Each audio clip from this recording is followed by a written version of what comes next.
Il était une fois, dans une ville danoise où les toits se blottissaient sous une couverture de neige et où les rues résonnaient du claquement des sabots de bois, vivait un garçon appelé Petit Tuc.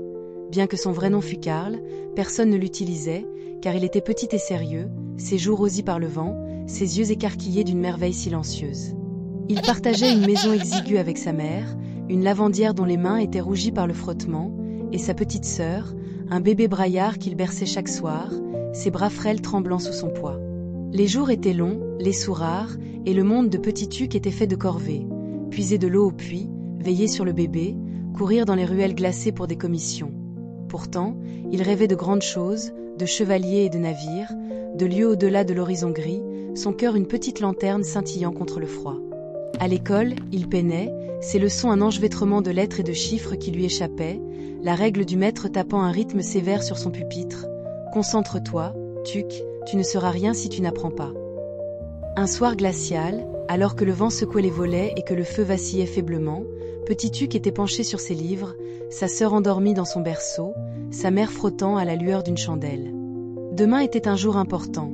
Géographie et calcul à réciter, sinon le froncement de sourcils du maître s'accentuerait, et il avait promis d'aider un camarade, un garçon maladif à la toux rauque et à l'esprit vif, qu'il avait supplié « Tuc, apprends pour moi, je ne supporte pas la honte. » Petit Tuc avait hoché la tête, sa loyauté un fil plus fort que sa peur, mais les mots dansaient sur la page, ses paupières s'alourdissaient, et la pièce tournait doucement et chaleureusement.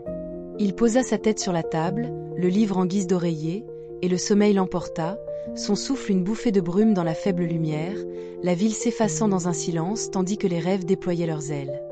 Dans son sommeil, l'air scintilla, et deux silhouettes apparurent. Des vieilles femmes au visage ridé comme des pommes, leur cape rapiécée d'étoiles, leur voix un bourdonnement de bonté. « Nous sommes les sœurs des rêves », chantèrent-elles, « et tu as un bon cœur, Petit Tuc, viens, nous te montrerons des merveilles. » Elles le soulevèrent, léger comme une plume, et s'envolèrent dans la nuit, la ville rapetissant en contrebas, ses cheminées crachant de la fumée comme le souffle d'un dragon. D'abord, elles l'emmenèrent à Copenhague, la ville s'étendant en un lacis de flèches et de canaux, où la statue d'un cheval se cabrait en bronze, son cavalier un roi d'antan. « Nomme les villes de Zélande », chanta une sœur, et les mots jaillirent de la bouche de Tuc, Roskilde, Slagels, Enesteved, comme s'il les avait toujours su, la carte une chanson dans son esprit, le port scintillant comme un coffret de joyaux sous la lune.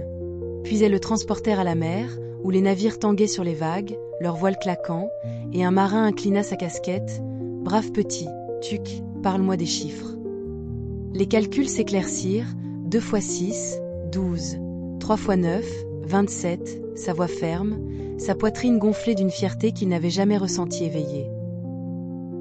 Le rêve changea, le ciel une tapisserie de nuages, et ils atterrirent dans une prairie où les fleurs inclinaient la tête et une rivière chantait, ses eaux serpentant à travers une ville aux toits rouges. « Sors », murmurèrent les sœurs, demeure de poètes et de rois. Une silhouette s'approcha, un homme en robe noire, ses cheveux ébouriffés, ses yeux brillants. « Holbert, le dramaturge, qui tapa l'épaule de Tuc, tu as une étincelle, garçon, ne la laisse pas s'éteindre. » À ses côtés se tenait un chevalier, son armure cliquetant, son épée luisant. « Courage, Tuc, ton cœur est ton bouclier. » L'air devint doux, une cloche sonna, et les sœurs sourirent. « Vois ce que tu peux devenir, petit, la bonté ouvre des portes. » La prairie s'effaça, la ville revint, et Tuc remua, la table dure sous sa joue, la chandelle vacillante, les doux ronflements de sa sœur un lien avec le monde éveillé. Le matin se leva, gris et tranchant, et il courut à l'école, ses leçons une mélodie dans sa bouche, vit les calculs coulèrent de ses lèvres, la mâchoire du maître tomba. « Bravo, Tuc. » Et son ami sourit, épargné par la honte, murmurant « Tu es une merveille. » Petit Tuc rayonna, sa petite silhouette semblant plus grande, le rêve une lueur secrète dans sa poitrine.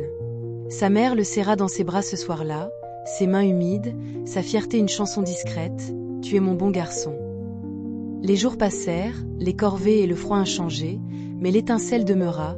Il avait vu des merveilles, ressenti du courage, goûté au triomphe, tout cela grâce à une nuit de sommeil et un cœur généreux. Si vous parcourez cette ville aujourd'hui, dit-on, là où la neige saupoudre les ruelles et où le vent fredonne, vous pourriez entendre un rire d'enfant, un murmure de Petit Tuc, rêvant encore dans l'obscurité givrée.